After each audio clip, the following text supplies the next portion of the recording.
Hello everyone, this is Vidyan Prasad again. Today I will discuss the lecture number 6 of GOC which includes the acid base electrophile and nucleophile.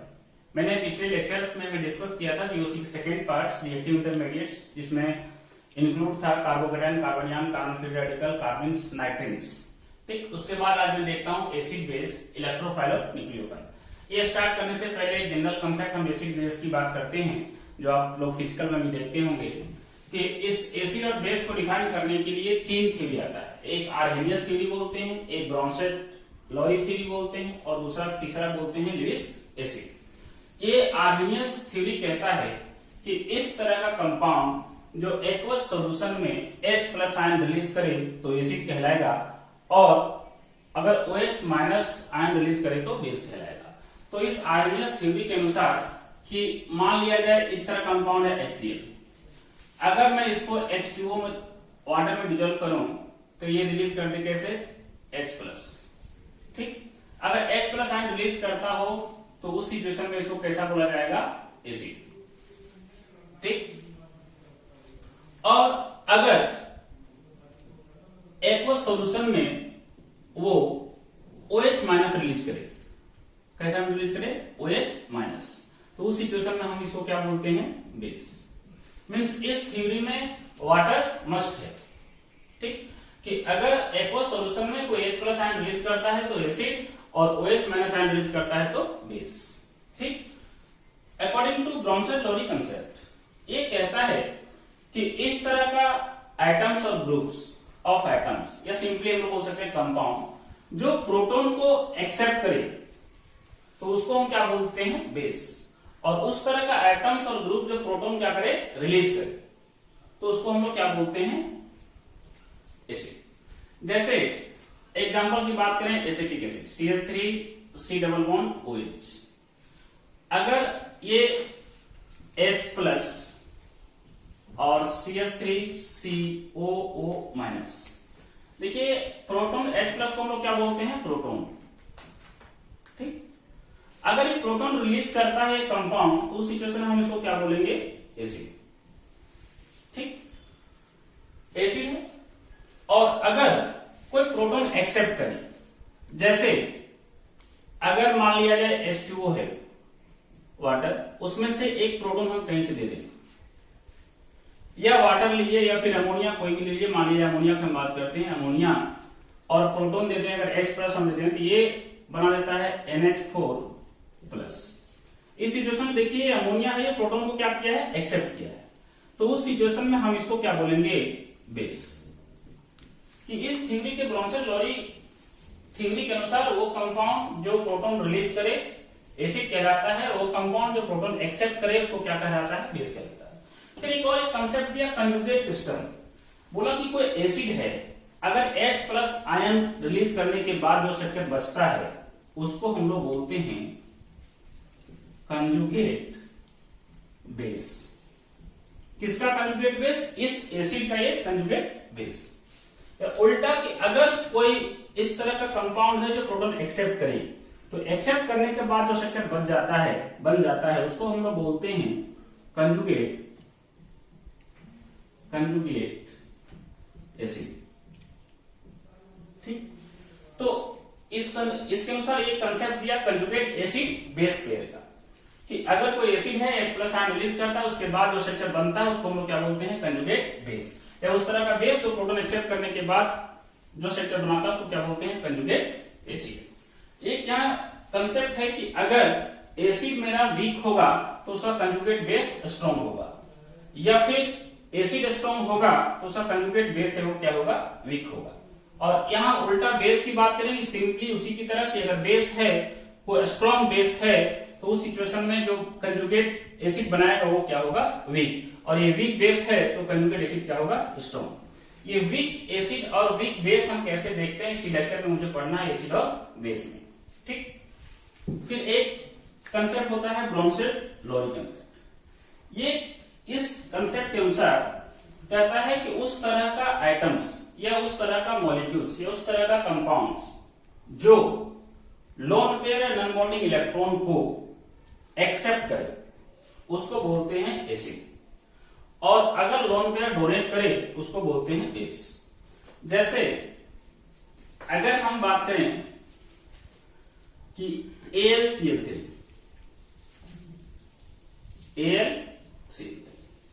और यहां मान लिया जाए chlorine दे दी, ठीक, Cl-, इसके पास negative charge है, ये बना देगा AlCl4-।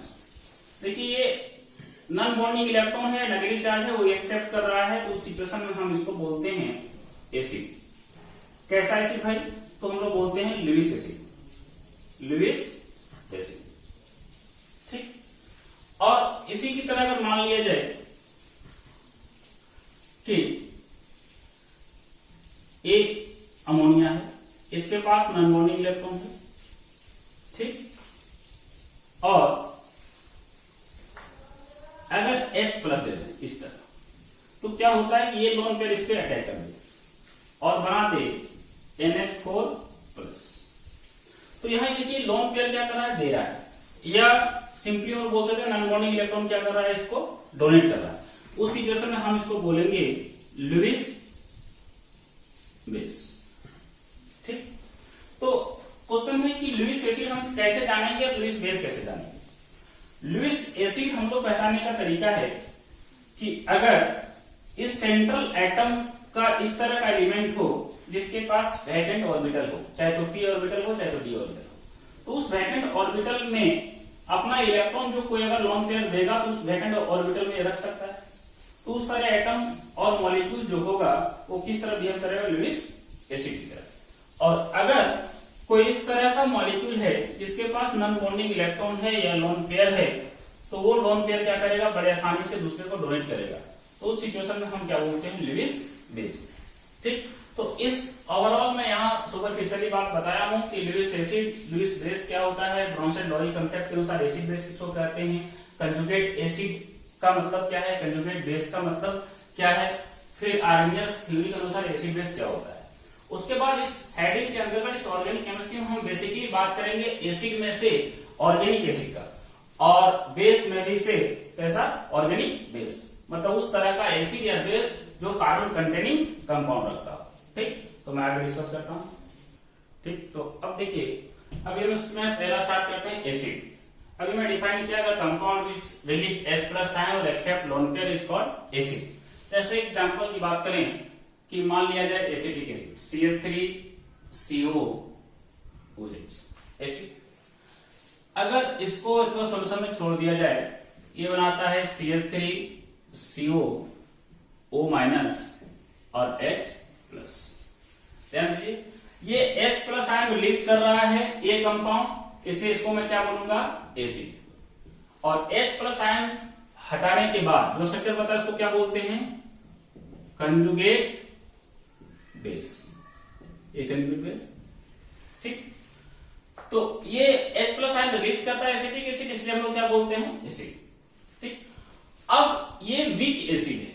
वीक एसिड कैसे, देखिए ध्यान से ये समझते हैं कि देखिए, अगर जितना भी मॉलिक्यूल हम लिए सब का सब आयोनाइज हो जाए, तो उस सिचुएशन में हम लोग बोलेंगे कि एसिड इज 100% आयोनाइज, तो उसको हम लोग बोलेंगे एसिड। अगर उस तरह का एसिड लें जो 100% आयोनाइज ना हो, वो 100% कंजुगेट बेस और H+ आयन के फॉर्म में ना टूटे, तो उसको बोलते हैं वीक एसिड। ये जो एसिटिक एसिड है, जो वीक एसिड है, अगर वीक एसिड हो तो हम रिवर्सिबल साइन देते हैं कि सॉल्यूशन में वो कुछ अनडिसोसिएटेड फॉर्म होगा और कुछ डिसोसिएटेड फॉर्म होगा, ठीक है। तो क्वेश्चन है कि हम लोग वीक एसिड कहते किसको है, हम लोग पहचानेंगे कैसे। सबसे पहली बात, ये it is the carbon containing acid, इस एसिड में कार्बन है, this is the organic acid, ठीक। Organic acid is always less stronger than inorganic acid like sulphuric acid और HCl। तो क्वेश्चन है कि हम कैसे जानेंगे एसिडिक एसिड। अगर मैं इसकी एसिडिक एसिड बढ़ाना है तो क्या करना पड़ेगा, मोस्ट ऑफ द एसिड किस फॉर्म में टूट जाएगा, ये डिसोसिएट फॉर्म में होना चाहिए, मतलब रिएक्शन किधर भागना चाहिए, फॉरवर्ड की डायरेक्शन की तरफ, ठीक। तो अगर हम एसिडिक स्ट्रेंथ की बात करें, एसिडिक स्ट्रेंथ कि कौन सा एसिड स्ट्रॉन्ग होगा, तो एसिडिक स्ट्रेंथ हम लोग क्या कर सकते हैं, देखिए कि अगर कोई इस तरह का एसिड हो जो उसका कंजुगेट बेस बहुत स्टेबल हो, तो तो वो एसिड क्या चाहेगा, मोस्ट ऑफ द एसिड चाहेगा जल्दी से मैं H+ आयन को रिलीज करूं और अपना स्टेबिलिटी गेन करूं। तो अगर जल्दी H+ आयन रिलीज कर देता है उसी को हम लोग क्या बोलते हैं, स्ट्रॉन्गर एसिड। तो हम लोग एसिडिक स्ट्रेंथ की हम लोग बात करते हैं कि क्या लिख सकते हैं कि how fast H+ ion are release, या बोल सकते हैं हम लोग स्टेबिलिटी ऑफ कंजुगेट बेस।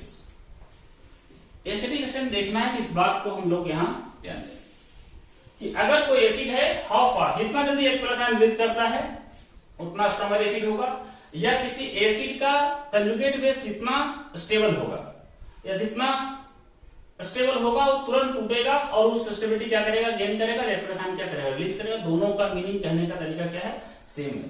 तो क्वेश्चन है कि हम इस ऑर्गेनिक एसिड में कैसे H+ देखेंगे। और एक क्वेश्चन होता है कि यहाँ H मेरा 4 था, एक ऑक्सीजन पे और 3 कार्बन पे, लेकिन सिर्फ वो H+ टूटा है कितना, जो ऑक्सीजन पे है वो। तो ऑक्सीजन पे एक हाइड्रोजन एटम था तो कितना टूटा वो, एक। तो उसके बेसिस पे अगर हम लोग बात करें तो क्वेश्चन है यही H क्यों टूटा, ये क्यों नहीं टूटा। इसके विषय हम लोग डिस्कस करते हैं कि हाफ एसिडिक स्ट्रेंथ चेक कैसे करते हैं। एसिडिक स्ट्रेंथ देखिए ध्यान से। एसिडिक स्ट्रेंथ मान लिया जाए कि कोई एसिड है OH और उस एसिड में मैं यहां ग्रुप लगाया, ठीक। ध्यान दीजिए कि ये हाइड्रोजन और ऑक्सीजन के बीच में बॉन्ड है, oxygen is more electronegative than hydrogen. तो ये जो सिग्मा बॉन्डिंग इलेक्ट्रॉन किधर होगा, ऑक्सीजन की तरफ होगा, तो यहां होगा डेल्टा नेगेटिव और यहां क्या होगा, डेल्टा पॉजिटिव, ठीक। तो इस बॉन्ड को हम लोग क्या बोलेंगे, this is the polar bond. क्या है, पोलर है। तो इसको टूटना आसान होगा, तुरंत होगा, ये बॉन्डिंग इलेक्ट्रॉन शिफ्ट हो जाएगा तो वो माइनस के फॉर्म टूट जाएगा, ये H+ के फॉर्म टूट जाएगा। अगर एक और ग्रुप लगा दिए, ध्यान दीजिएगा यहां भी ये सिचुएशन है, डेल्टा पॉजिटिव और डेल्टा नेगेटिव। जो मैं यहां डोनर ग्रुप लगाया हूं वो डोनर ग्रुप देखिए, ये यहां जो ग्रुप लगाया हूं, एक लगा रहा हूं डोनर, कैसा लगा रहा हूं, डोनर, और एक में लगा रहा हूं एक्सेप्टर, ठीक।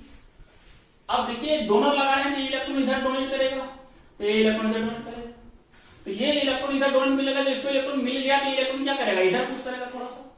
तो जो इसकी पोलरिटी है वो पोलरिटी क्या हो जाएगा, घट जाएगा। कि जो पहले इलेक्ट्रॉन किधर था, ऑक्सीजन की तरफ था, जब इलेक्ट्रॉन देने वाला इधर से मिल गया तो इलेक्ट्रॉन इधर पुश किया तो उधर पुश कर देगा। तो जो इलेक्ट्रॉन इधर था ऑक्सीजन की तरफ, वो स्लाइटली किसकी तरफ चला जाएगा, हाइड्रोजन की तरफ चला जाएगा, ठीक।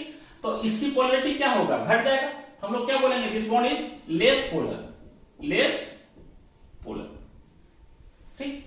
यही केस अगर हम डोनर लगा, एक्सेप्टर लगा दिए, देखिए ये इलेक्ट्रॉन इधर से खींचेगा, तो ये इलेक्ट्रॉन जब इससे खींचेगा तो ये इससे खींचेगा, तो ये ऑक्सीजन के पास इलेक्ट्रॉन कमी होगा और इलेक्ट्रॉन किससे खींचेगा, ये इस हाइड्रोजन से।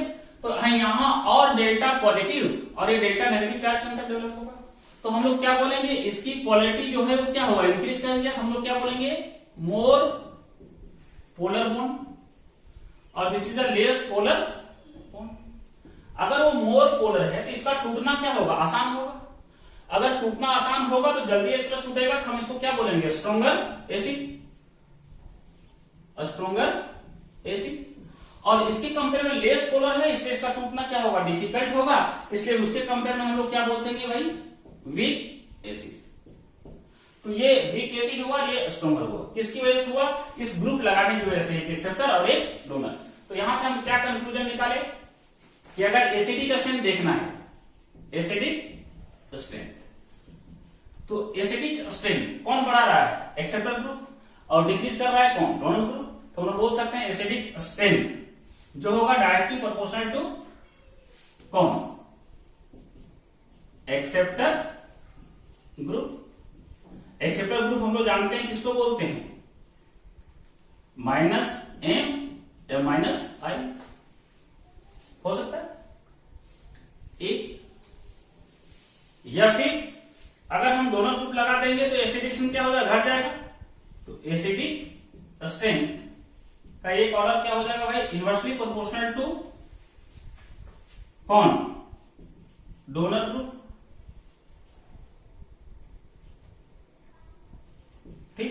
डोनर ग्रुप बोलिए, उसी को हम लोग क्या बोलते हैं, प्लस एम या फिर प्लस एम। तो यहां से क्या कंक्लूजन निकला, ध्यान से देखिएगा कि एसिडिक एसिड देखना है, ऑर्गेनिक एसिड में बात करेंगे तो डोनर ग्रुप जो है वो एसिडिक एसिड घटाता है और एक्सेप्टर ग्रुप है जो एसिडिक एसिड बढ़ाता है। ठीक, तो यहां से एक कंक्लूजन वो निकाल गया। दूसरी बात, एक बात हम लोग और याद रखेंगे कि organic acid is weaker acid than inorganic acid. Inorganic acid जिसमें मतलब कार्बन कंटेनिंग एसिड ना हो, एक्सेप्शनल है यहाँ एक कार्बोनिक एसिड, उसको मैं छोड़ देता हूं। उसके बाद बात करते हैं sulphuric acid, sulphonic acid, HCl, this is the stronger acid than organic acid like oxalic acid और एसिटिक एसिड एक्स्ट्रा। ठीक, कुछ क्वेश्चन हम लोग देखते हैं कि एसिडिक एसिड कैसे देखते हैं। अभी मैं बताया कि डोनर ग्रुप एसिडिक एसिड क्या करता है, घटाता है, और एक्सेप्टर ग्रुप क्या करता है, एसिडिक एसिड बढ़ाता है। ठीक, यहां देखिए इस कंपाउंड में ये COH में एक CH3 ग्रुप लगाया, CH3 ग्रुप क्या है, डोनर। यहाँ एक डोनर ग्रुप है, यहाँ कितने डोनर ग्रुप है, 2, और यहाँ कितने डोनर ग्रुप है, 3, और यहाँ एक डोनर ग्रुप तो है लेकिन ये क्लोरीन है। क्लोरीन इस कार्बन के कंपेयर में मोर इलेक्ट्रोनेगेटिव है, तो सिग्मा बॉन्डिंग इलेक्ट्रॉन की तरफ शिफ्ट होगा इस क्लोरीन की तरफ। ये कैसा इफेक्ट शो करता है, -I। -I मतलब ये क्या हुआ, एक्सेप्टर हुआ। तो अगर हम एसिडिक स्ट्रेंथ की ऑर्डर की बात करें, एसिडिक स्ट्रेंथ ऑर्डर की बात करें तो क्या होगा भाई, एक्सेप्टर इस चारों में से सिर्फ एक में है, और एक्सेप्टर ग्रुप क्या करता है, एसिडिक एसिड बढ़ाता है, इसलिए सबसे ज्यादा क्या होगा भाई, 4th। उसके बाद इस तीनों में यहाँ 3 डोनर है, यहाँ 2 है, यहाँ 1 है, यहाँ कम डोनर है, इसलिए एसिडिक एसिड ज्यादा होगा, तो फर्स्ट होगा, फिर सेकंड होगा, देन थर्ड होगा। तो एक एसिडिक एसिड हम ये देखिए। ठीक, इस क्वेश्चन में देखिए अगर एसिडिक स्ट्रेंथ की हम बात करें तो देखिए यहाँ जो CH बॉन्ड है, आखिर हाइड्रोजन बॉन्ड तो कार्बन से जुड़ा है, CH बॉन्ड है, लेकिन ये कार्बन कौन सा हाइब्रिडाइजेशन है, sp3। ये CH वाला इस कार्बन कौन सा हाइब्रिडाइजेशन है, sp2, और ये कौन सा कार्बन है, sp। ठीक, अब हम लोग ये जानते हैं कि जैसे जैसे s कैरेक्टर बढ़ता है वैसे वैसे इलेक्ट्रोनेगेटिविटी बढ़ता है। क्यों, क्योंकि s ऑर्बिटल जो होता है वो न्यूक्लियस के नजदीक होता है। अगर न्यूक्लियस के नजदीक होगा तो प्रोटॉन जो है न्यूक्लियस में उसको स्ट्रांगली अपने तरफ खींचेगा, तो इलेक्ट्रॉन खींचने की टेंडेंसी क्या होता है, ज्यादा होता है। अगर इलेक्ट्रॉन खींचने की टेंडेंसी ज्यादा होता है तो सिंपली हम लोग क्या बोलते हैं, उसका इलेक्ट्रोनेगेटिविटी क्या होता है, ज्यादा होता है। तो जैसे जैसे s कैरेक्टर बढ़ता है इलेक्ट्रोनेगेटिविटी क्या होता है, बढ़ता है। तो अगर आप सोचिए कि यहाँ s कैरेक्टर कितना परसेंट है, 25%, यहाँ s कैरेक्टर कितना है भाई, 33.3%, और यहाँ s कैरेक्टर कितना है, 50%। अगर s कैरेक्टर यहां ज्यादा है तो ये क्या होगा, मोर इलेक्ट्रोनेगेटिव, मोर इलेक्ट्रोनेगेटिव, और ये सबसे क्या होगा, लेस इलेक्ट्रोनेगेटिव। अगर ये मोर इलेक्ट्रोनेगेटिव है तो ऑब्वियसली ये CH बॉन्ड का अपने तरफ ये बॉन्ड खींचेगा, तो ये बॉन्ड क्या होगा, ज्यादा पोलर होगा, और ये क्या होगा, सबसे कम पोलर होगा। तो जितना ज्यादा पोलर होगा s+ आयन का टूटने का चांस क्या होगा, उतना ज्यादा होगा। तो इस क्वेश्चन में अगर एसिडिक स्ट्रेंथ की बात करें तो एसिडिक स्ट्रेंथ का ऑर्डर क्या हो जाएगा भैया, 3rd, 2nd, then 1st। Means जैसे जैसे s कैरेक्टर बढ़ता है इलेक्ट्रोनेगेटिविटी बढ़ेगा, पोलैरिटी बढ़ेगा, मतलब एसिडिक स्ट्रेंथ भी बढ़ेगा। ये सेम क्वेश्चन अब इसमें देखिए, यहां ध्यान दीजिए, ये sp2 कार्बन पे मेरा H बॉन्ड है, यहां मेरा क्या है, sp पे। अब क्वेश्चन है कि हम किसको देखें, ये तो लग रहा है sp3 का सबसे कम इसको होना चाहिए था, लेकिन नहीं। अगर इसका हम कंजुगेट बेस बना के देखें तो कंजुगेट बेस क्या होगा, CH-, क्या है ये, कंजुगेट बेस। अगर इसकी कंजुगेट बेस की बात करें तो यहां से अगर H हटेगा, H+ के हट जाएगा तो माइनस फॉर्म हो जाएगा। इसका जो कंजुगेट बेस होगा वो ये हो, और अगर इसकी कंजुगेट बेस की हम बात करें तो ये हो। अब हम ये भी देखें कि acidic acid directly proportional to stability of conjugate base, जितना ज्यादा स्टेबल होगा कंजुगेट बेस उसके कॉरेस्पॉन्डिंग एसिड उतना स्ट्रॉन्गर एसिड होगा। तो अब इस दोनों में, अगर इस तीनों में स्टेबिलिटी ऑर्डर की हम बात करें तो देखिए यहाँ sp3 कार्बन पे, सॉरी sp कार्बन पे नेगेटिव चार्ज है और ये sp3 वाला पे, लेकिन ये क्या कंपाउंड है, ये एरोमेटिक कंपाउंड है। एरोमेटिक कंपाउंड, एरोमेटिक हम जानते हैं कि molecule should be planar, molecule should be cyclic, it contain 4n plus 2 number of pi electron। अगर पाई इलेक्ट्रॉन की बात करें तो 2, 2 4 और 2 6। ये एरोमेटिक है, ये नॉन एरोमेटिक है, ये भी नॉन एरोमेटिक है। तो इस तीनों में बात करें तो this is the most stable. अगर ये मोस्ट स्टेबल होगा तो सब कॉरस्पॉन्डिंग एसिड क्या होगा, स्ट्रॉन्गर एसिड होगा। तो ये जो अगर ये एरोमेटिक कंपाउंड है तो ये एसिड जो होगा 99.99% में इसी फॉर्म में पाया जाएगा। तो जल्दी से H+ आयन रिलीज करके अपना स्टेबिलिटी क्या करेगा, गेन करेगा। तो अगर हम इस क्वेश्चन में स्टेबिलिटी ऑर्डर की बात करें तो इसका इस एसिड का कंजुगेट सबसे स्टेबल है, इसलिए कॉरस्पॉन्डिंग एसिड क्या होगा, स्ट्रॉन्गेस्ट एसिड। तो हम लोग इसको रखेंगे सेकेंड। और इस दोनों में हम लोग जानते ही हैं sp2 वाला पे है, sp कार्बन पे है, तो ऊपर से हम लोग देख लिए एसिडिक एसिड किसका ज्यादा होगा, फिर थर्ड का, उसके बाद किसका होगा, फर्स्ट का। तो हम लोग एसिडिक एसिड इस दोनों तरीका से देखते हैं। उसके बाद कुछ और क्वेश्चन है, कुछ और कंसेप्ट इसमें ये देखते हैं। ठीक, ये देखिए अगर हम ये क्वेश्चन देखें, इसको इसका नाम है बेंजोइक एसिड, बेंजोइक एसिड। अगर मुझे देखना है इस दोनों में कौन स्ट्रॉन्गर एसिड, ठीक, तो देखिए इस रिंग में कोई डोनर एक्सेप्टर ग्रुप नहीं लगा है। यहाँ क्लोरीन है, क्लोरीन हम लोग जानते हैं कैसा इफेक्ट शो करता है, -I। -I मतलब क्या है, एक्सेप्टर। ठीक, तो ये एक्सेप्टर, यहाँ एक्सेप्टर लगा है, यहाँ कुछ भी नहीं लगा है। तो अगर एसिडिकेशन की बात करें, अभी हम लोग देखिए एक्सेप्टर ग्रुप क्या होता है, एसिडिकेशन बढ़ाता है, तो इसका एसिडिकेशन ज्यादा होगा। फिर इस दोनों क्वेश्चन देखिए, ये बेंजोइक एसिड है और यहाँ ये लगा है नाइट्रो ग्रुप। नाइट्रो ग्रुप कैसा शो करता है, ये भी रिजोनेंस करके -M और -I का। ठीक, इसका मतलब ये क्या हुआ, एक्सेप्टर। तो यहां देखिए एक एक्सेप्टर ग्रुप लगा है, यहां कोई एक्सेप्टर ग्रुप नहीं लगा है, तो ऑब्वियसली एसिडिकेशन किसका ज्यादा होगा भाई, नाइट्रोबेंजोइक एसिड का। इसमें देखिए, इसमें से ये जो ग्रुप है ये +M शो करता है और -I। कैसे +M शो करेगा, ये बता चुके हैं पिछले वीडियो लेक्चर में कि इसके पास लोन पेयर है, लोन पेयर रेजोनेंस करके कहां इन्वॉल्व हो जाएगा, बेंजीन में। तो लोन पेयर के कारण ये डोनर की तरह बिहेव करता है, इसी को हम बोलते हैं +M। और इस ऑक्सीजन के कंपेयर में, सॉरी इस कार्बन के कंपेयर में ऑक्सीजन मोर इलेक्ट्रोनेगेटिव है, तो सिग्मा बॉन्डिंग रिलेशन की तरह होगा ऑक्सीजन की तरफ, इसलिए -I। तो दोनों देखना है तो हम लोग किसको देखते हैं, +M मतलब क्या हुआ, ये डोनर। अब क्वेश्चन एराइज होता है कि यहाँ एक डोनर ग्रुप लगा है और यहाँ कोई डोनर ग्रुप नहीं लगा है। अभी हम लोग पढ़े कि डोनर ग्रुप एसिडिकेशन क्या करता है, घटाता है। तो एसिडिकेशन किसका ज्यादा होना चाहिए था, बेंजोइक एसिड का, लेकिन ये गलत है। एसिडिकेशन किसका ज्यादा होता है, इसका। तो क्वेश्चन है कि इस दोनों में तो हम क्लियर कर दिए कि यहाँ एक्सेप्टर था, इसलिए एसिडिकेशन बेंजोइक एसिड के कंपेयर में ज्यादा हुआ। लेकिन जब यहाँ डोनेटिंग ग्रुप लगा दिए तो एसिडिकेशन इसका ज्यादा होना चाहिए था इसके कंपेयर में, तो ऐसा नहीं हो रहा है, ये चीज सही है। तो क्वेश्चन है ऐसा क्यों, तो चूंकि अब हम लोग कंक्लूजन में कर सकते हैं कि अगर बेंजोइक एसिड के ऑर्थो पोजीशन पे चाहे डोनर ग्रुप लगा रहे हैं चाहे एक्सेप्टर ग्रुप लगा रहे हैं, उसका एसिडिकेशन ज्यादा होता है किसके कंपेयर में, बेंजोइक एसिड में। क्वेश्चन ऐसा क्यों, तो इसी फेनोमेना हम लोग बोलते हैं ortho effect of benzoic acid. ठीक, तो इसको हम लोग क्या बोलते हैं, ortho effect of benzoic acid. कि बेंजोइक एसिड के ऑर्थो पोजीशन पे चाहे डोनर ग्रुप लगाए चाहे एक्सेप्टर ग्रुप, इसकी acidification always greater than corresponding benzoic acid. Question है कि ऐसा क्यों है, रूल के अगेंस्ट से क्यों जा रहा है, इस बात को इधर में एक्सप्लेन करते हैं, ध्यान से समझिए।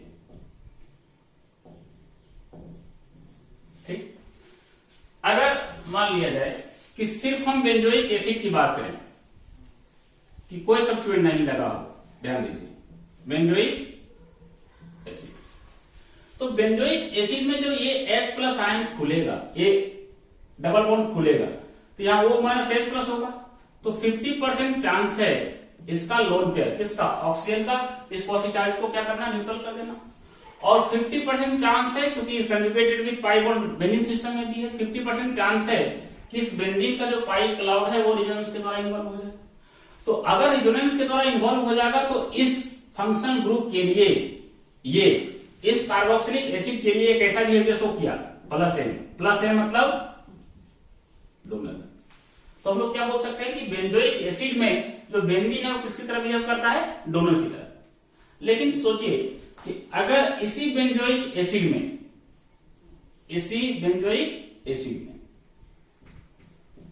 ऑर्थो पोजीशन पे कोई ग्रुप लगा दें, ऑर्थो पोजीशन पे कोई ग्रुप लगा दें। ये ग्रुप क्या हो सकता है, चाहे तो एक्सेप्टर हो या फिर डोनर हो। तो क्या होता है कि अगर साइज में ये ग्रुप बड़ा हो तो इस कार्बोक्सिलिक एसिड और इस ग्रुप के बीच में क्या होता है, स्टेरिक हिंड्रेंस। क्या होता है, स्टेरिक हिंड्रेंस। अगर स्टेरिक हिंड्रेंस है तो हम लोग बोल सकते हैं क्या कि PH are perpendicular to COH group. ये चीज मैं ऐसा में देखा भी हूं कि अगर ऑर्थो पोजीशन पे कोई बहुत बड़ा ग्रुप लगा देते हैं, इस दोनों के बीच में रिपल्सन होता है, इसी का नाम स्टेरिक हिंड्रेंस। इस स्टेरिक हिंड्रेंस को मिनिमाइज करने के लिए ये रिंग जो है इसके परपेंडिकुलर हो जाता है। तो अगर ये रिंग और ये कार्बोक्सिलिक एसिड परपेंडिकुलर हो गया, दोनों एक प्लेन में नहीं हुआ, तो अगर एक प्लेन में नहीं होगा तो रेजोनेंस होना क्या हो जाएगा, बंद हो जाएगा। क्योंकि रेजोनेंस होने के लिए मॉलिक्यूल शुड बी प्लेनर। ये परपेंडिकुलर हो गया मतलब मॉलिक्यूल इज नॉन प्लेनर। अगर नॉन प्लेनर हुआ तो उस सिचुएशन में क्या होगा, इधर से रेजोनेंस वो नहीं करेगा, रेजोनेंस इधर से करेगा कितना 100%, इधर से एक भी नहीं करेगा। तो अगर ये रेजोनेंस इधर से नहीं कर रहा है, इसका मतलब ये हुआ कि एक कार्बोक्सिलिक एसिड के लिए बेंजीन डोनर की तरह बिहेव नहीं करता है। तो उस सिचुएशन में ये not act as a donor. क्या होगा, not act as a donor. अगर उस सिचुएशन में ये रिंग डोनर की तरह बिहेव नहीं करता है तो आप खुद सोचिए कि इसमें और इसमें देखिए बेंजोइक एसिड में कि अगर बेंजोइक एसिड में सीओएच ग्रुप के लिए बेंजीन किसकी तरह बिहेव कर रहा था, डोनर की तरह। और अगर ऑर्थो पोजीशन पे अगर ऑर्थो सब्स्टिट्यूट बेंजोइक एसिड की बात करें, उस पर रख दिए तो उस सिचुएशन में ये बेंजीन डोनर की तरह बिहेव नहीं कर रहा है, तो रेजोनेंस होना क्या कर रहा है, बंद कर रहा है। तो आप खुद सोचिए कि बेंजोइक एसिड में एक डोनर है और ऑर्थो सब्स्टिट्यूट बेंजोइक एसिड में कोई डोनर नहीं है, तो ऑब्वियस एसिड किसका ज्यादा होगा, जहां डोनर ग्रुप नहीं। इसलिए हम यहां बोलते हैं कि अगर ortho position of benzoic acid में कोई भी एटम और ग्रुप लगा देंगे तो उसका acidic always greater then corresponding benzoic acid. तो हम यहां से क्या कंक्लूजन निकाल लिए कि अगर पीएच इसके परपेंडिकुलर हो गया मतलब इट इज नॉन प्लेनर। अगर नॉन प्लेनर हो गया तो हम लोग बोलेंगे कि in this compound benzene not act as donor for COOH group and hence ortho substituted benzoic acid is a stronger acid than benzoic acid. ठीक, तो इस बात से हमेशा याद रखिएगा कि ऑर्थो सब्स्टिट्यूट बेंजोइक एसिड जो होगा वो क्या होगा, मोर एसिडिक होगा। लेकिन एक बात ध्यान रखिए कि ये जो ग्रुप है वो साइज में क्या होना चाहिए, बड़ा होगा, तभी स्टेरिक हिंड्रेंस के कारण इसके परपेंडिकुलर होगा।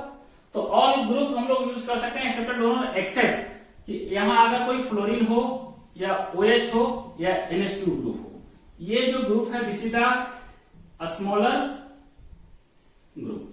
अगर स्मॉलर ग्रुप हो, इस तीनों ग्रुप हो अगर इस ऑर्थो पोजीशन पे, तो स्टेरिक हिंड्रेंस उतना काउज नहीं करता है, इसके परपेंडिकुलर नहीं होगा, तो वहां ऑर्थो इफेक्ट बेंजोइक एसिड नहीं होगा। अगर इस तीनों फंक्शन ग्रुप के अलावा कोई इस तरह का यहाँ ग्रुप लगा हो जिसकी साइज इससे बड़ा हो, तो उसका ऑर्थो इफेक्ट बेंजोइक एसिड होगा और उसका एसिडिक हमेशा ज्यादा होगा किससे, ortho effect sorry benzoic acid. देखते उससे रिलेटेड ऑर्थो इफेक्ट पे कोई क्वेश्चन देख लेते हैं। देखिए बेंजोइक एसिड है, ये क्या है, halogen group. Halogen group exceptional case था, इससे क्या इफेक्ट शो करता है, -I। ये भी कैसा इफेक्ट शो करेगा, -I, और ये भी -I। ध्यान दीजिए एसिडिक एसिड निकालना है कि एसिडिक एसिड का ऑर्डर क्या होगा। तो एक्सेप्टर यहाँ तीन है, इसमें भी है, इसमें भी है, इसमें भी। इंडक्टिव इफेक्ट हो रहा है, इंडक्टिव इफेक्ट है distance dependent. Distance dependent means जितना इस मॉलिक्यूल से नजदीक होगा उसका मैग्नीट्यूड उतना ज्यादा होगा, मतलब उतना स्ट्रॉन्गर एक्सेप्टर होगा, तो एसिडिक एसिड उसका क्या होगा, ज्यादा होगा। तो अगर आप इसमें देखेंगे ये सबसे दूरी पे है, तो यहाँ जो इंडक्टिव इफेक्ट है वो मिनिमम होगा, डिस्टेंस दूर है तो, और ये नजदीक है तो इंडक्टिव इफेक्ट क्या होगा, ज्यादा होगा। अगर इंडक्टिव इफेक्ट ज्यादा होगा हम लोग बोल सकते हैं स्ट्रॉन्गर एक्सेप्टर होगा और ये क्या होगा, वीक होगा। तो अगर हम एसिडिक स्ट्रेंथ की बात करें तो एक्सेप्टर ग्रुप बढ़ाता है, तो सबसे स्ट्रॉन्गर एक्सेप्टर किस में है, सेकंड में है, तो एसिडिक स्ट्रेंथ सेकंड का सबसे ज्यादा होगा। उसके बाद इस दोनों में इसका सबसे कम है इंडक्टिव है, इससे ज्यादा होगा तो इसके नजदीक है, तो हम लोग क्या रखेंगे थर्ड का, फिर फोर्थ का। इसमें कोई डोनर ग्रुप एक्सेप्टर ग्रुप नहीं लगा है तो सबसे लास्ट में किसको रख देंगे, फर्स्ट में। तो एसिडिक स्ट्रेंथ का ऑर्डर ये होगा। ठीक, इस क्वेश्चन में देखिए यहाँ एक बेंजोइक एसिड है, इस ऑर्थो पोजीशन पे कोई भी हम पोजीशन पे ग्रुप नहीं रखे हैं। यहाँ नाइट्रो ग्रुप है, नाइट्रो ग्रुप आप लोग जानते हैं, बताया गया है कि NO2 ग्रुप जो है वो किसकी तरह बिहेव करता है, एक्सेप्टर की तरह। क्यों भाई, कि जब ये बॉन्ड इधर खुलेगा तो रेजोनेंस में आएगा इधर से, तो उस सिचुएशन में ये कैसा शो किया, -n। और इस कार्बन के कंपेयर में नाइट्रोजन मोर इलेक्ट्रोनेगेटिव है, तो सिग्मा बॉन्ड इलेक्ट्रॉन की तरफ पुश होगा नाइट्रोजन की तरफ, तो उसके लिए कैसा इफेक्ट शो किया, -n। ठीक, इसका मतलब ये क्या हुआ भाई, एक्सेप्टर। ठीक, इस केस में देखिए यहां इसके पास लोन पेयर है, lone pair conjugated pi bond है, दूसरी सिचुएशन में ये डोनर किसकी तरफ बिहेव कर रहा है, रेजोनेंस में डोनर की तरफ। इसी को हम लोग क्या बोलते हैं, +n। और देखिए इस कार्बन के कंपेयर में ऑक्सीजन मोर इलेक्ट्रोनेगेटिव है, तो सिग्मा बॉन्ड इलेक्ट्रॉन किधर होगा, ऑक्सीजन की तरफ, तो ये क्या शो किया, -n। अगर दोनों देखना है +m और -m में, तो हम लोग +m और -i में हम लोग किसको देखते हैं, मेसोमेरिक इफेक्ट का, जो कंप्लीट पोलराइजेशन होता है, तो इसके अनुसार ये क्या होगा, डोनर। यहां मैं CH3 ग्रुप लगाया हूं, देखिए ये CH3 ग्रुप, यहाँ sp2 कार्बन है और ये sp3, इसके कंपेयर में मोर इलेक्ट्रोनेगेटिव है, तो सिग्मा बॉन्ड इलेक्ट्रॉन किधर होगा, इस बेंजीन वाला कार्बन की तरफ, तो ये कैसा शो करेगा, +i मतलब क्या हुआ, डोनर। अब यहां ध्यान से देखिए कि हम लोग जानते हैं एक्सेप्टर ग्रुप क्या करता है, एसिडिक स्ट्रेंथ बढ़ाता है, तो इस चारों में से एक्सेप्टर ग्रुप किसके पास है, सेकंड वाले के पास, सेकंड वाला ये है, तो ये क्या होगा, सेकंड इज मोर एसिडिक। अब डोनर यहां भी है, डोनर यहां भी है, लेकिन ध्यान दीजिए डोनर यहां किसके द्वारा है, मेसोमेरिक की, और ये कैसा है, इंडक्टिव का। ये डोनर क्या होगा, स्ट्रॉन्गर होगा, और ये डोनर क्या होगा, वीकर होगा। तो ये स्ट्रॉन्गर डोनर होगा, तो डोनर क्या करता है, एसिडिक स्ट्रेंथ घटाता है, और ये बढ़ाता है, तो ऑब्वियस है कि इस दोनों डोनर लगा हुआ है, यहाँ कोई डोनर नहीं लगा, तो डोनर घटाता है, इसलिए इस दोनों का जो एसिडिक स्ट्रेंथ होगा लेस होगा किसके कंपेयर में, बेंजोइक एसिड। तो उस सिचुएशन में हम किसको देंगे, फर्स्ट को। फिर इस दोनों में देखिए ये स्ट्रॉन्गर डोनर है, वीक डोनर है, इसलिए सबसे देंगे वीक डोनर वाले को फोर्थ, देन थर्ड। तो एसिडिक स्ट्रेंथ का ऑर्डर इस क्वेश्चन में ऐसे होगा। ठीक, अगर मैं इस क्वेश्चन की बात करूं, ध्यान रखिए इस क्वेश्चन में देखिए ये बेंजोइक एसिड है, इस जगह पे ऑर्थो इफेक्ट और बेंजोइक एसिड है, ऑर्थो इफेक्ट है, तो ऑर्थो इफेक्ट में रेजोनेंस यहां नहीं होगा, तो उस सिचुएशन में +m की बात हम यहां नहीं करेंगे, तो सिर्फ और सिर्फ क्या होगा, ये मोर इलेक्ट्रोनेगेटिव है, सिग्मा बॉन्ड उधर पुश होगा, तो क्या होगा, -i। यहां क्या है, ऑर्थो पोजीशन पे है, सॉरी मेटा पोजीशन पे, इसको हम जानते हैं कि डिस्टेंस, ये रेजोनेंस इंडिपेंडेंट वाली डिस्टेंस है, मतलब ये सिर्फ और सिर्फ ये कैसा इफेक्ट शो करता है, -i। ये रेजोनेंस में कभी भी मेटा पोजीशन पे अगर एक दूसरे ग्रुप बेंडिंग पे लगा हो मेटा पोजीशन पे, तो रेजोनेंस में इन्वॉल्व नहीं होता। अगर रेजोनेंस में इन्वॉल्व नहीं होगा तो +m का कंसेप्ट यहाँ और -m का कंसेप्ट नहीं होगा। इस सिचुएशन में देखिए पैरा पोजीशन पे है, तो यहाँ ये कंजुगेट सिस्टम में इन्वॉल्व है, ये क्या होगा, +m। मोर इलेक्ट्रोनेगेटिव है ऑक्सीजन एटम, इसलिए -i। तो अगर हम एसिडिक स्ट्रेंथ की बात करें तो हम लोग जानते हैं ऑर्थो पोजीशन पे कोई भी एटम ग्रुप लगा है उसका एसिडिक स्ट्रेंथ क्या होगा, ज्यादा। अभी मैं देखा किससे, बेंजोइक एसिड। तो हम लोग सिंपली अगर हम बात करें तो सेकंड का क्या होगा, ज्यादा। अब ये -i है एक्सेप्टर, ये डोनर, इसमें कुछ नहीं, फिर हम लोग किसको रख देंगे भाई, एक्सेप्टर वाले को, किसको, थर्ड को। उसके बाद ये डोनर लगा है, इसमें कोई डोनर नहीं है, तो हम इसको देंगे, तो फर्स्ट देन फोर्थ। तो अगर कोई ऑर्थो पोजीशन पे बेंजोइक एसिड में लगा है, ऑर्थो पोजीशन पे कोई एटॉमिक ग्रुप, तो ortho effect of benzoic acid को ध्यान में रखेंगे, उसका एसिडिकेशन क्या होता है, ज्यादा। ठीक है, तो ये क्वेश्चन हम लोग देख लिए कि ऑर्थो इफेक्ट क्या होता है और हम लोग एसिडिकेशन कैसे देखते हैं मॉलिक्यूल में। ठीक, अब देखिए effect of hydrogen bonding. H bonding के कारण कभी कभी एसिडिकेशन जो होता है वो घट जाता है। एच बॉन्डिंग क्या होता है, हम लोग जानते हैं कि कोई हाइड्रोजन जो है वो 2 मोर इलेक्ट्रोनेगेटिव एटम के द्वारा जुड़ा हो, तो इसी को हम लोग क्या बोलते हैं, एच बॉन्डिंग। ठीक, अगर इस केस में देखिए ये फिनॉल, इसका नाम क्या है, फिनॉल। ठीक, इस केस में देखिए फिनॉल, अगर मैं इस कंपाउंड की बात करें तो ये कैसा इफेक्ट शो करता है, -m और -i जो भी देखते हैं। ये मेटा पोजीशन पे है, रेजोनेंस में इन्वॉल्व नहीं होगा, इसलिए -m की बात नहीं करके हम क्या बोलेंगे, -i। और इसमें ये जो ग्रुप है वो -m और -i शो करता है। ध्यान दीजिए, अगर हम H बॉन्डिंग का कंसेप्ट नहीं जानते हैं तो एसिडिकेशन क्या देंगे, ध्यान दीजिए। अगर ये एक्सेप्टर है लेकिन इंडक्टिव इफेक्ट के द्वारा है, ये दोनों मेसोमेरिक है, तो ऑब्वियसली दोनों क्या होगा, स्ट्रॉन्गर होगा। तो -m जो है डिस्टेंस डिपेंडेंट नहीं होता है। डिस्टेंस डिपेंडेंट होता क्या है, इंडक्टिव इफेक्ट। तो इंडक्टिव इफेक्ट ये नजदीक है, इसलिए -i इफेक्ट इसका ज्यादा होगा और इसका माइनस इफेक्ट क्या होगा, कम होगा। अगर कम होगा तो इसके कंपेयर में ये जो है वीक एक्सेप्टर होगा। तो अगर हम सिंपली ऐसे एसिडिकेशन के ऑर्डर की बात करें, सबसे स्ट्रॉन्गर एक्सेप्टर कहां है, सेकंड पे। तो क्या होगा, सेकंड का होना चाहिए। उसके बाद किसका होना चाहिए था, फोर्थ का, क्योंकि जो मेरे इफेक्ट के द्वारा एक्सेप्टर है। तो क्या होगा, फोर्थ। उसके बाद ये एक्सेप्टर है किसके द्वारा, इंडक्टिव इफेक्ट के द्वारा, तो हम लोग क्या रखेंगे, थर्ड। उसके बाद क्या रखते, फर्स्ट। अगर एच बॉन्डिंग का कंसेप्ट ना होता तो हम लोग ये मानते, जबकि ये क्या है, गलत है। गलत क्यों है समझिए, क्योंकि यहाँ जो ऑर्थो पोजीशन पे रखा देंगे, यहाँ क्या होगा, डेल्टा नेगेटिव और ये क्या होगा, डेल्टा पॉजिटिव। क्यों, क्योंकि सिग्मा बॉन्डिंग इलेक्ट्रॉन इधर पुश है और यहाँ ये मोर इलेक्ट्रॉन डेल्टा नेगेटिव इधर होगा, इसके बोझ में क्या होगा, अट्रैक्शन। इसी को हम लोग बोलते हैं एच बॉन्डिंग। क्या बोलते हैं, एच बॉन्डिंग। तो अगर एच बॉन्डिंग हो जाता है तो इसके पास जो फिनॉल के पास एच है वो बॉन्ड में इन्वॉल्व है, फ्री तो है नहीं, तो एक्वा सॉल्यूशन में जल्दी एच प्लस आयन रिलीज नहीं करेगा। तो जो इसका एसिडिक स्ट्रेंथ है वो क्या हो जाएगा, घट जाएगा, क्योंकि ये उसका फ्री हाइड्रोजन है ही नहीं, तो एच प्लस आयन रिलीज करेगा। वो कहां एंगेज है, हाइड्रोजन बॉन्डिंग में। अगर hydrogen bonding with in the molecule होता है जिसको बोलते हैं intra molecular, intra molecular H bonding. तो अगर ये फ्री नहीं है तो इसका एसिडिकेशन घट जाएगा। तो क्वेश्चन है कि कितना घटेगा। तो अगर हम इसके जो सही वाला एसिडिकेशन है उसकी बात करें तो एसिडिकेशन क्या होगा, ध्यान दीजिए कि ये जो पोजीशन है सेकेंड और फोर्थ, तो देखिए अब क्या होगा एसिडिकेशन, क्वेश्चन है कि कितना घटेगा। तो हम लोग क्या करते हैं कि थोड़ा सा फर्क होता है कि ये पोजीशन यहां आ जाएगा, ये पोजीशन यहां चला जाएगा, सिर्फ इतना ही फर्क होगा। तो एसिडिकेशन का ऑर्डर अगर उस सिचुएशन में हम लोग बात करें, एच बॉन्डिंग के कारण इसका एसिडिक घट जाता है, बढ़ किसका जाता है भाई, पहला पोजीशन में। तो एसिडिकेशन किसका हो जाता है, फोर्थ। इसको यहां रख देंगे second, then third, then first. तो ये एसिडिक स्ट्रेंथ है, इसको याद रखिएगा कि एच बॉन्डिंग से एसिडिक स्ट्रेंथ क्या होता है, घटता है। तो हम लोग बोलेंगे अगर एच बॉन्डिंग होगा तो एसिडिक स्ट्रेंथ क्या होगा, डिक्रीज होगा। जितना स्ट्रॉन्गर हाइड्रोजन बॉन्डिंग होगा उतना इसकी एसिडिक स्ट्रेंथ क्या होगा, घट जाएगा। ठीक, तो इस तरह एच बॉन्डिंग का भी कंसेप्ट है, इस बात को ध्यान रखिएगा। ठीक ठीक। अब एसिडिक एसिड देखना है फिनॉल और बेंजोइक एसिड का। ध्यान दीजिए, फिनॉल की अगर हम बात करें तो फिनॉल में H प्लस आयन दे देगा तो कंजुगेट बेस क्या बनेगा, O माइनस, जिसको बोलते हैं फिनॉक्साइड आयन।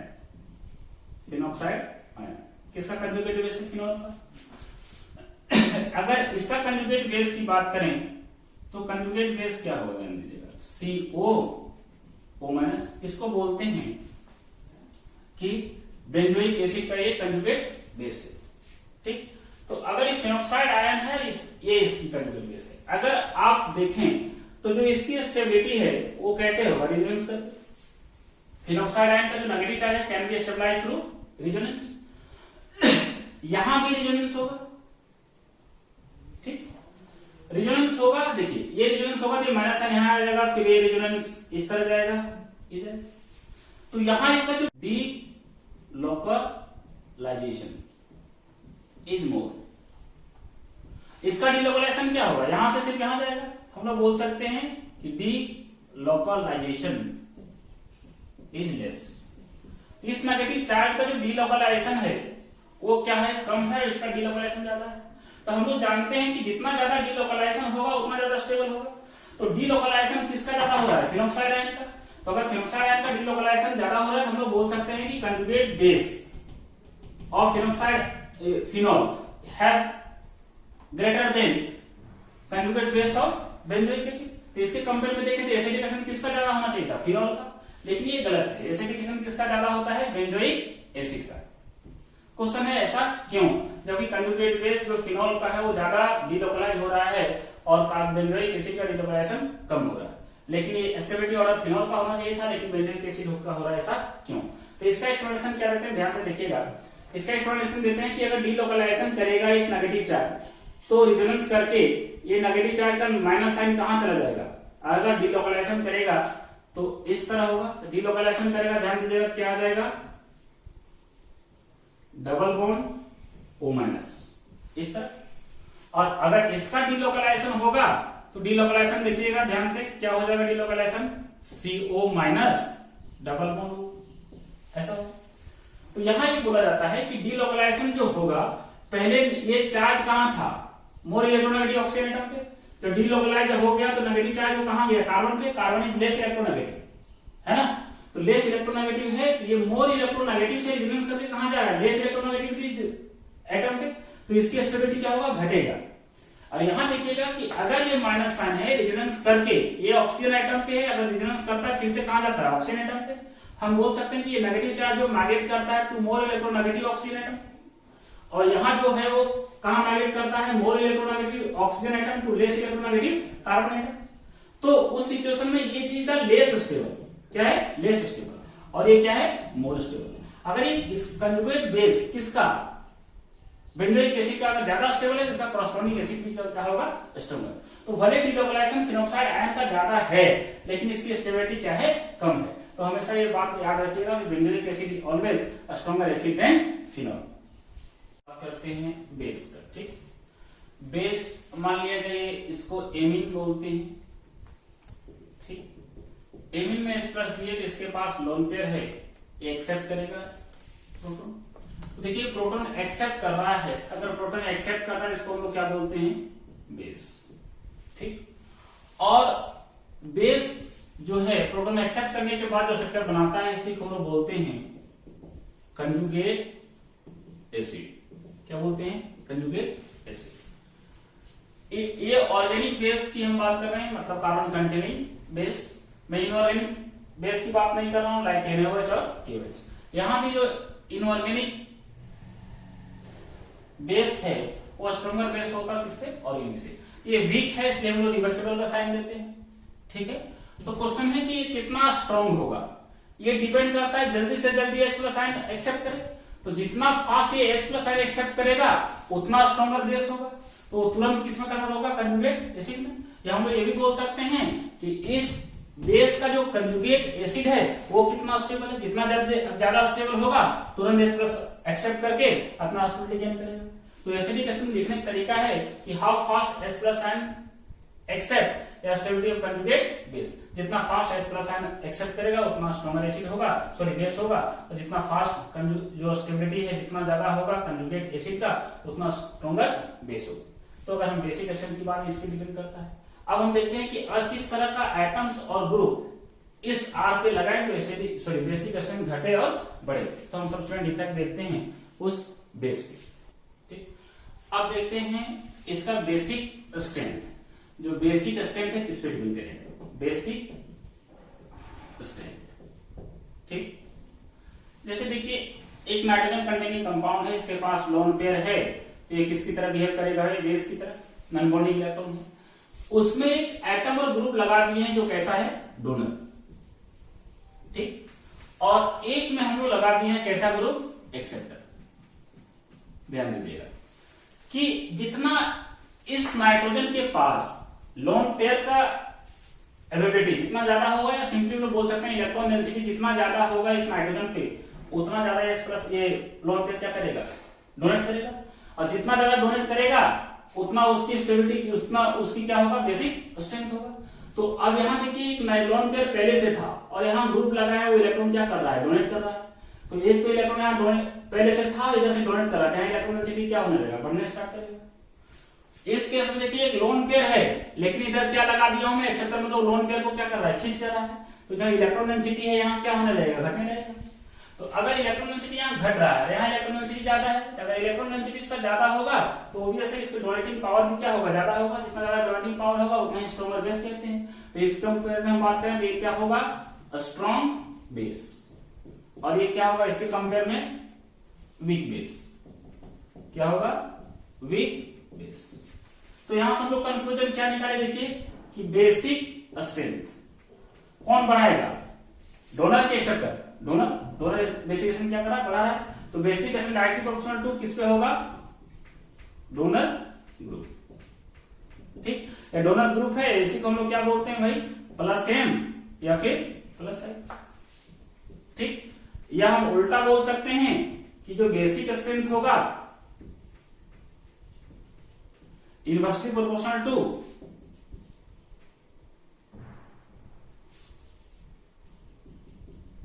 एक्सेप्टर ग्रुप, इसी को हम लोग क्या बोल सकते हैं, एक्सेप्टर को माइनस एम और माइनस आई। तो यहां से हम लोग कंक्लूजन क्या निकाले कि जो डोनर ग्रुप होगा बेसिक स्ट्रेंथ बढ़ाएगा और एक्सेप्टर होगा तो बेसिक स्ट्रेंथ क्या करेगा, घटाएगा। इससे रिलेटेड हम कुछ क्वेश्चन देखते हैं।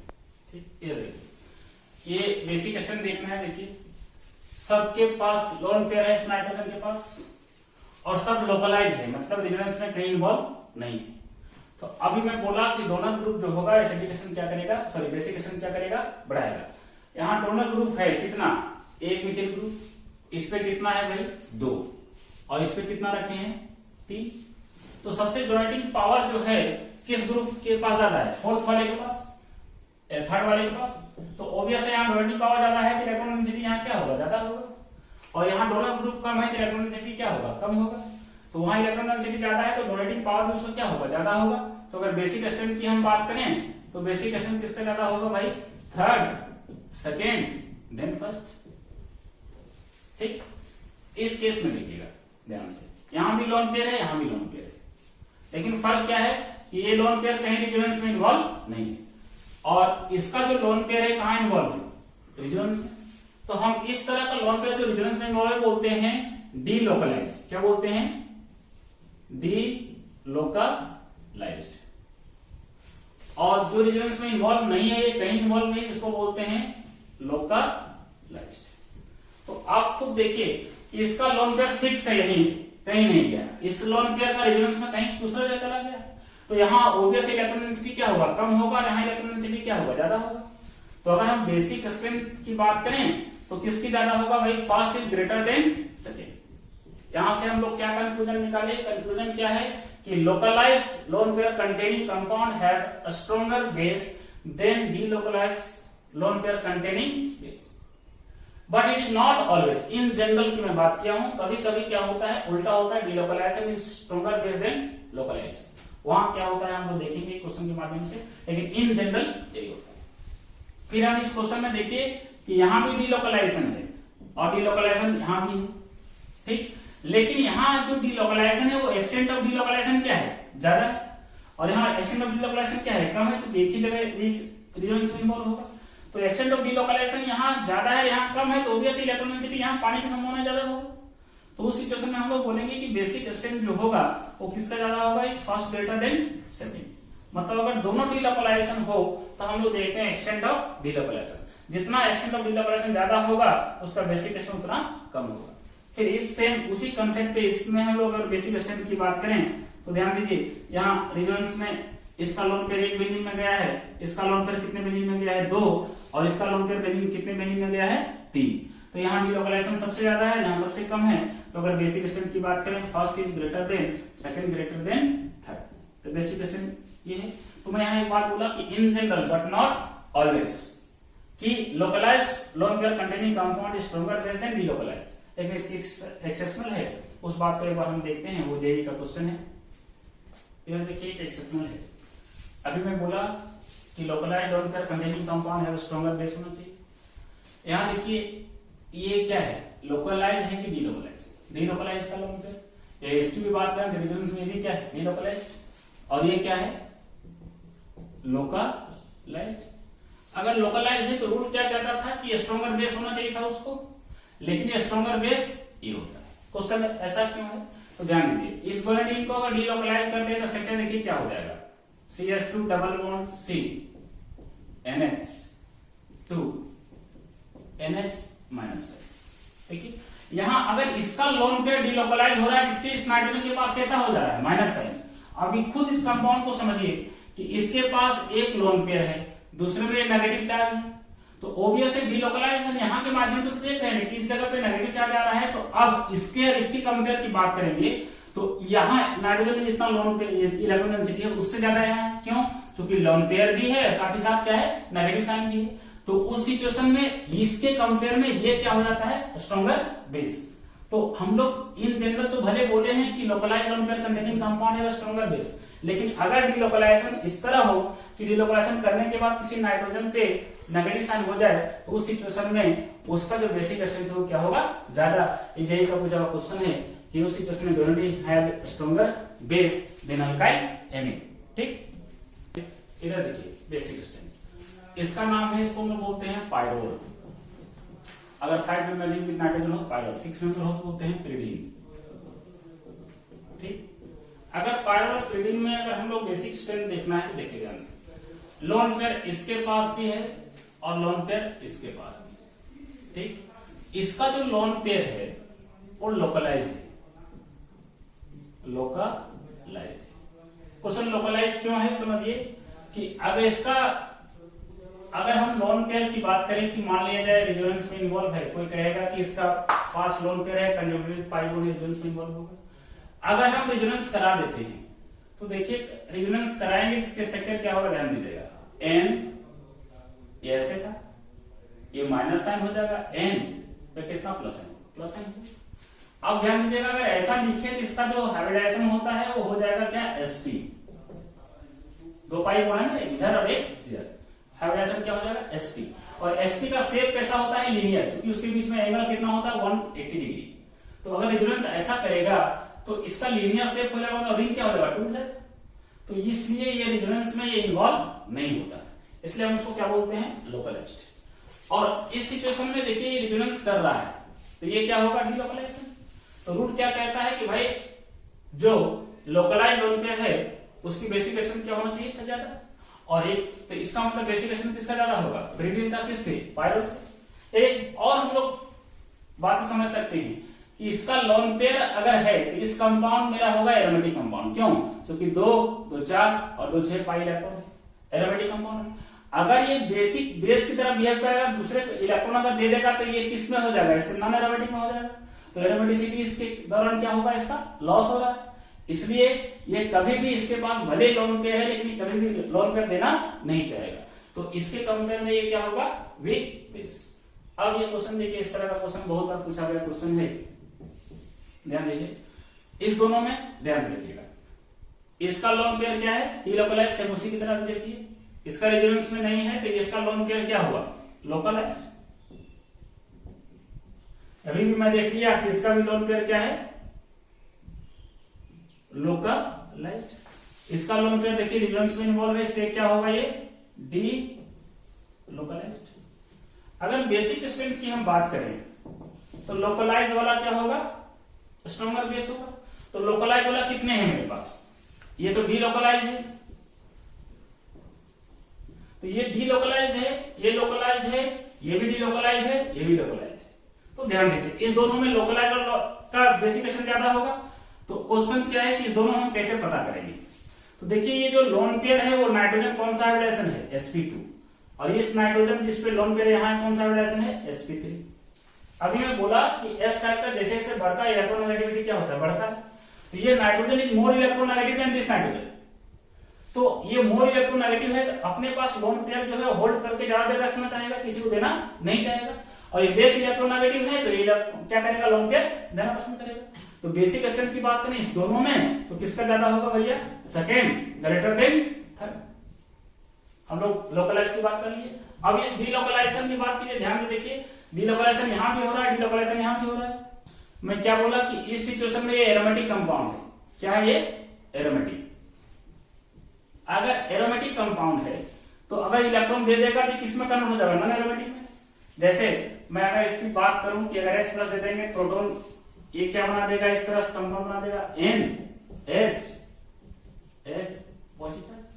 तो ये क्या हो जाएगा भाई, नॉन एरोमेटिक। समझ रहे हो। तो इसके पास भले लोन पेयर है लेकिन ये देना कभी भी पसंद नहीं करेगा। तो अगर ये डीलोकलाइज इसमें कंपेयर करना है तो एरोमेटिक कंपाउंड है ये एरोमेटिक कंपाउंड के बाहर लोन पेयर पड़ा हुआ है।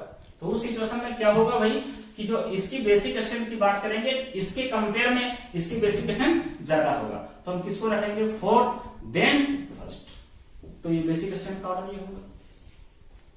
ठीक, फिर इस क्वेश्चन को देखिएगा, बहुत सिंपल क्वेश्चन है, यहाँ कोई रेजोनेंस में इन्वॉल्व नहीं हो रहा है, ये लोकलाइज्ड है। देखिएगा यहाँ रेजोनेंस में इन्वॉल्व है, ये क्या है डीलोकलाइजेशन है।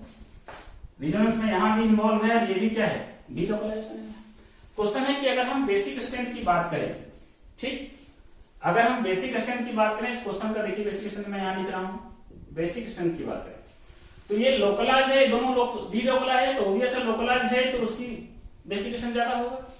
इस दोनों में ध्यान दीजिएगा, यहाँ एक्सटेंट ऑफ डीलोकलाइजेशन क्या है ज्यादा और यहाँ एक्सटेंट ऑफ डीलोकलाइजेशन क्या है कम है। लगता है इसका बेसिक स्ट्रेंथ ज्यादा होना चाहिए था इससे, लेकिन ऐसा नहीं। यहाँ जो लोन पेयर है देखिए रेजोनेंस करके कहां जा रहा है ऑक्सीजन पे, मोर इलेक्ट्रोनेगेटिव पे, और ये रेजोनेंस करके कहां जा रहा है कार्बन पे जो लेस इलेक्ट्रोनेगेटिव है। तो जो कंजुगेट बेस होगा इसका वो स्ट्रॉन्गर होगा, या ये मोर इलेक्ट्रोनेगेटिव एटम पे जा रहा है, इसका रेजोनेंस में जाने का चांस क्या होगा ज्यादा। तो डीलोकलाइजेशन यहाँ भी तो है, लेकिन अगर ये 100% होगा तो उससे ये कम होगा, लेस देन 100%। अगर लेस देन 100% होगा तो ऑब्वियसली इलेक्ट्रॉन डेंसिटी यहाँ ज्यादा होगा और यहाँ इलेक्ट्रॉन डेंसिटी क्या होगा कम होगा। तो अगर हम बेसिक स्ट्रेंथ की बात करें तो क्या होगा सेकेंड देन थर्ड। ठीक, उसके बाद इस क्वेश्चन को देखिए, इसको मैं बता रहा हूं।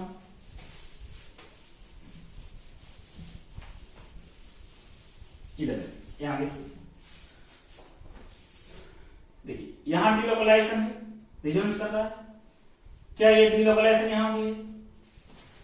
क्वेश्चन है कि डीलोकलाइजेशन यहां है या नहीं। देखिए इसके ऑर्थो पोजीशन पे मैं क्या रख दिया CH3 ग्रुप रख दिया, तो इसके बीच में और इसके बीच में क्या होगा स्टेरिक हिंडेंस। अगर स्टेरिक हिंडेंस होगा तो हम लोग बोलेंगे कि ये जो N ग्रुप है, NCH3 ग्रुप जो है, this is the perpendicular to PH group. ये इसके क्या होगा परपेंडिकुलर होगा, तो रेजोनेंस में जा रहा था वो रेजोनेंस में जाना क्या हो जाएगा बंद हो जाएगा। तो उस सिचुएशन में ये भी डीलोकलाइज है, ये भी डीलोकलाइज है, लेकिन ये अब क्या हो जाएगा लोकलाइज्ड। अगर लोकलाइज हो गया तो बेसिक स्ट्रेंथ की अगर हम बात करें तो डीलोकलाइज है वीकर बेस देन लोकलाइज्ड। डी तो लोकलाइज वाला मेरा कौन है थर्ड, तो थर्ड का ज्यादा होगा।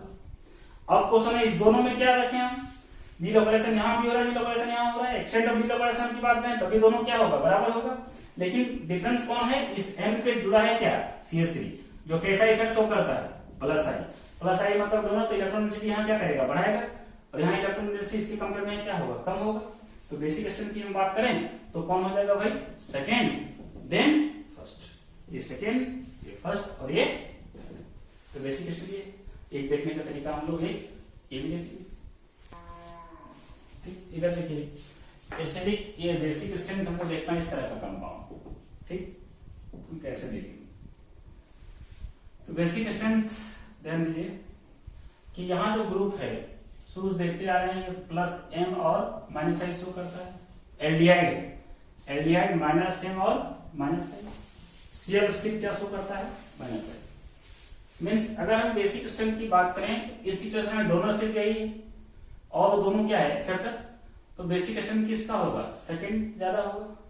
फिर इस दोनों में एक्सेप्टर है, इसमें कोई एक्सेप्टर नहीं है तो किसकी ज्यादा होगा फर्स्ट। फिर इस दोनों में ध्यान से देखिए एक्सेप्टर है और ये भी एक्सेप्टर है, लेकिन किसके द्वारा है मेजोमेरिक में, ये क्या होगा स्ट्रॉन्ग एक्सेप्टर। इसके कंपेयर में स्ट्रॉन्ग एक्सेप्टर है, इलेक्ट्रॉन डेंसिटी यहाँ क्या होगा मिनिमम। तो उसके बाद हम लोग किसको रखेंगे भाई फोर्थ को, फिर रखेंगे किसको थर्ड को, बेसिक स्ट्रेंथ का ऑर्डर होगा।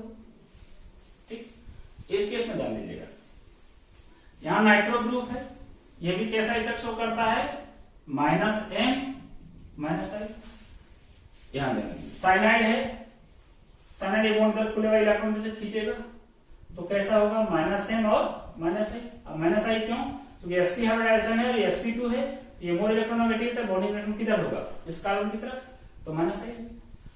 अब इस दोनों ध्यान से देखिए ये इसका लोन पेयर कहां इन्वॉल्व है रेजोनेंस में, मतलब ये डीलोकलाइजेशन है, ये भी डीलोकलाइजेशन है, इसका रेजोनेंस में इन्वॉल्व नहीं है, इसलिए क्या है लोकलाइज्ड। और ये भी कहां इन्वॉल्व है, डीलोकलाइजेशन में। इसी को हम लोग बोलते हैं बेंजाइल एमीन। क्या बोलते हैं, बेंजाइल एमीन। तो अगर हम बेसिक स्ट्रेंथ की बात करें तो ऑब्वियस है ये सारे तीनों डीलोकलाइज और ये क्या है, लोकलाइज। तो सबसे ज्यादा किसका होगा भाई, थर्ड का। उसके बाद यहां भी एक्सेप्टर है, यहां भी एक्सेप्टर है, इसमें कोई एक्सेप्टर नहीं, एक्सेप्टर को बेसिक स्ट्रेंथ घटाता है, इसलिए लोग किसको रखेंगे, फर्स्ट को। फिर इस दोनों में देखिए, यहां माइनस सेम है, माइनस है, यहां भी माइनस है और माइनस है। आपको मैग्नीट्यूड हम बताए हैं सेकेंड वीडियो लेक्चर में कि इस दोनों में अगर हम बात करें तो माइनस एन इफेक्ट किसका ज्यादा होता है, नाइट्रो ग्रुप का, क्योंकि एन पे पॉजिटिव चार्ज आएगा, बॉन्ड खुलेगा तो, और ये बॉन्ड खुलेगा तो कार्बन पे पॉजिटिव चार्ज आएगा, तो इलेक्ट्रॉन खींचने टेंडेंसी किसका ज्यादा होगा, एन पे पॉजिटिव चार्ज, इसलिए माइनस एन इफेक्ट इसका ज्यादा होगा और इसका जो माइनस एन इफेक्ट क्या होगा, कम होगा। तो ऑब्वियस इस दोनों की बात करें तो ये क्या होगा, स्ट्रॉन्ग एक्सेप्टर। अगर स्ट्रॉन्ग एक्सेप्टर है तो हम लोग बेसिक स्ट्रेंथ की बात करेंगे तो किसका ज्यादा होगा, अब भाई जो वीक होगा उसकी ज्यादा बेसिक स्ट्रेंथ होगा, तो हम बात करेंगे फोर्थ का, उसके बाद क्या होगा, सेकंड का। तो बेसिक स्ट्रेंथ का ऑर्डर जो है वो ये होगा, ठीक। उसके बाद थोड़ा सा लोग देख देते हैं पीरियडिक टेबल में क्या रिलेशन। देखिए इन पीरियडिक टेबल, हम लोग पीरियडिक टेबल में जानते हैं कि इस हॉरिजॉन्टल लाइन को बोलते हैं पीरियड और इस वर्टिकल लाइन को बोलते हैं ग्रुप्स, ठीक। तो अगर इन ये ग्रुप की बात करें, लेफ्ट टू राइट जाते हैं तो इलेक्ट्रोनेगेटिविटी बढ़ता है और चार्ज क्या होता है, घटता है। और अगर इन एक ग्रुप बात करें टॉप टू बॉटम की तरफ बात चले तो साइज बढ़ता है और इलेक्ट्रोनेगेटिविटी घटता है। तो क्वेश्चन है कि यहां देखिए चार्ज सबके पास कितना है, एक यूनिट है, ठीक। तो उस सिचुएशन में अगर हमको बेसिक स्ट्रेंथ देखना है तो यहां हम लोग डोमिनेट करते हैं किसको, इलेक्ट्रोनेगेटिविटी को। अगर सारे एटम्स जो है कंपाउंड जो है एक पीरियड का हो तो उस सिचुएशन में हम क्या देखेंगे, इलेक्ट्रोनेगेटिविटी। तो उस सिचुएशन में देखिए इस कार्बन लेस इलेक्ट्रोनेगेटिव है, ये मोर इलेक्ट्रोनेगेटिव है, तो लेस इलेक्ट्रोनेगेटिव पे नेगेटिव चार्ज होगा तो उसकी डायरेक्टिंग पावर क्या होगा, ज्यादा होगा। तो अगर बेसिक स्ट्रेंथ की बात करें तो लेफ्ट टू राइट चलेंगे इन ए पीरियड, तो बेसिक स्ट्रेंथ क्या होगा, घटेगा, सॉरी हाँ बेसिक स्ट्रेंथ क्या होगा, घटेगा।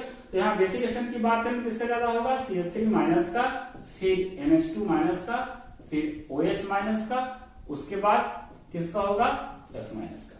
मतलब in a period we move from left to right, the basic strength will decreases. किसके बेसिस पे हम देखते हैं, ये कौन सा डोमिनेट करता है, इलेक्ट्रोनेगेटिविटी। अगर इन ए ग्रुप की बात करें, टॉप से हम लोग बॉटम की तरफ चलते हैं, साइज यहाँ डोमिनेट करता है, इलेक्ट्रोनेगेटिविटी के कंपेयर में कौन डोमिनेट करता है, यहाँ साइज। तो हम लोग साइज के बेसिस पे देखेंगे तो यहाँ देखिएगा आयोडीन का जो साइज है सबसे बड़ा है, तो इसके पास जो चार्ज है, चार्ज तो सबके पास लगता है एक यूनिट है, लेकिन अगर हम चार्ज बाई साइज रेशियो की बात करें, किसकी बात करें, 5, मतलब चार्ज बाई साइज रेशियो। अगर चार्ज बाई साइज रेशियो की बात करें सब में चार्ज तो एक यूनिट है, साइज किसमें है, कितना ज्यादा है, आयोडीन का सबसे ज्यादा है। तो चार्ज इसमें जब सब साइज से सबसे बड़ा आयोडीन का होगा तो charge per unit surface area 5 क्या होगा, यहाँ मिनिमम होगा, और charge per unit surface area flooring पे ज्यादा होगा, क्यों, क्योंकि चार्ज 1 यूनिट है, साइज से छोटा है, तो जो डिनोमिनेटर सबसे कम होगा तो 5 वैल्यू ज्यादा होगा। तो चार्ज इंटेंसिटी सबसे ज्यादा किस पे है भाई, फ्लोरीन पे, तो चार्ज इंटेंसिटी ज्यादा है तो उसका बेसिक स्ट्रेंथ भी ज्यादा होगा, क्योंकि इलेक्ट्रोलाइज भी करेगा। अगर बेसिक स्ट्रेंथ की ऑर्डर की बात करें, F minus, Cl minus, Vr minus, then F minus. तो अगर एक ग्रुप की हम बात करें तो उस सिचुएशन में टॉप से बॉटम की तरफ चलते हैं तो बेसिक स्ट्रेंथ यहाँ क्या होता है, घटता है। और इन ग्रुप की बात करें और इन पीरियड की बात करें, लेफ्ट टू राइट चलते हैं तो बेसिक स्ट्रेंथ क्या होता है, घटता है, ठीक। तो ये आज का जो वीडियो लेक्चर था वो टोटल एसिड बेस किसको कहते हैं, एसिड बेस का बेसिक स्ट्रेंथ और एसिडिक स्ट्रेंथ हम कैसे निकालते हैं, इस तरह का आइटम्स और ग्रुप जोड़ देने से इसके एसिडिक स्ट्रेंथ के बिहेवियर पे फर्क पड़ता है, डोमिनेट इंक्रीज करता है या फिर डिक्रीज करता है। हम लोग इसके नेक्स्ट वीडियो लेक्चर होगा, उसमें इसका जो पार्ट बच गया है कि न्यूक्लियोफाइल किसको कहते हैं, इलेक्ट्रोफाइल किसको कहते हैं, वो हम देखेंगे। फिर इसमें मोस्ट इंपॉर्टेंट बात आता है SN1 और SN2 रिएक्शन किसको कहते हैं, उसकी बात हम लोग देखेंगे। Classification of types of organic reaction की हम लोग बात करेंगे, जो नेक्स्ट वीडियो लेक्चर में होगा, ठीक। तो thank you for watching this video, please likes, comment and subscribe our channel, thank you.